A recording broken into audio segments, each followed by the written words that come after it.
ಸ್ನೇಹಿತರೆ, ಯಾರಾದ್ರೂ ಕೋಟ್ಯಾಂತರ ರೂಪಾಯಿ ದುಡಿತಾ ಇದ್ರೆ ಒಂದು ಹೊಡೆದಾದ ಫೋನ್ ಇಟ್ಕೋತಾರ?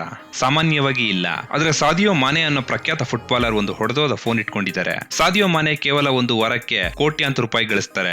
ಆದ್ರೂ ಕೂಡ ಸೋಷಿಯಲ್ ಮೀಡಿಯಾಗಳಲ್ಲಿ ಸಾಕಷ್ಟು ಬಾರಿ ಹೊಡೆದಾದ ಫೋನ್ ಇಟ್ಕೊಂಡಿರುವಂತ ವಿಡಿಯೋ ಕಾಣಬಹುದು. ಇದನ್ನು ಕಂಡ ಕೆಲವರು ಅಟ್ಲೀಸ್ಟ್ ಹೊಸ ಫೋನ್ ತಗೊಳ್ಳೋದಕ್ಕೆ ಆಗದಿದ್ರು ಒಂದು ಸ್ಕ್ರೀನ್ ಗಾರ್ಡ್ ಆದ್ರೂ ಹಾಕಿಸಬಾರ್ದಾ ಅಂತ ತಮಾಷೆ ಮಾಡಿದ್ದಾರೆ. ಆದ್ರೆ ನಿಜವಾದ ಸಂಗತಿ ಏನಂದ್ರೆ, ಒಂದು ಸಾರಿ ಇದೇ ಪ್ರಶ್ನೆನ ಅವರ ಇಂಟರ್ವ್ಯೂ ನಲ್ಲಿ ಕೇಳಿದಾಗ ಅವರು ಹೇಳಿದ್ದು, ಬೇಕಾದ್ರೆ ನಾನು 10 Ferrari, 2 jet plane, 20 diamond watches ತಗೋಬಹುದು. ಆದ್ರೆ ನನಗೆ ಇದು ಯಾವುದರ ಅವಶ್ಯಕತೆ ಇಲ್ಲ.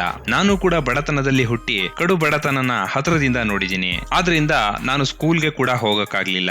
ಇದೇ ಕಾರಣಕ್ಕೆ ನಾನು ನನ್ನ ದೇಶದಲ್ಲಿ ಸ್ಕೂಲ್ಗಳು, ಫುಟ್ಬಾಲ್ ಸ್ಟೇಡಿಯಂಗಳು ಮಾಡಿದೀನಿ. ಸಾದಿಯೋ ಸೆನೆಗಲ್ ದೇಶದವರು. ಇಲ್ಲಿಯ ಮಕ್ಕಳಿಗೆ ಉಚಿತವಾಗಿ ಫುಟ್ಬಾಲ್ ಕಿಟ್ ಮತ್ತು ಅಲ್ಲಿಯ ಜನಕ್ಕೆ ಪ್ರತಿ ತಿಂಗಳು $70 ಅವರ ಜೇಬಿನಿಂದ ಕೊಡ್ತಾರೆ. ನಿಜವಾಗ್ಲೂ ಇಂಥ ವ್ಯಕ್ತಿಗಳ ಅವಶ್ಯಕತೆ ಇದೆ. ಸ್ನೇಹಿತರೆ, ಇಂಥ ವ್ಯಕ್ತಿಗೆ ಒಂದು ಲೈಕ್ ಕೊಡಿ, ಫಾಲೋ ಮಾಡಿ, ಸಬ್ಸ್ಕ್ರೈಬ್ ಮಾಡಿ. ನಮಸ್ಕಾರ.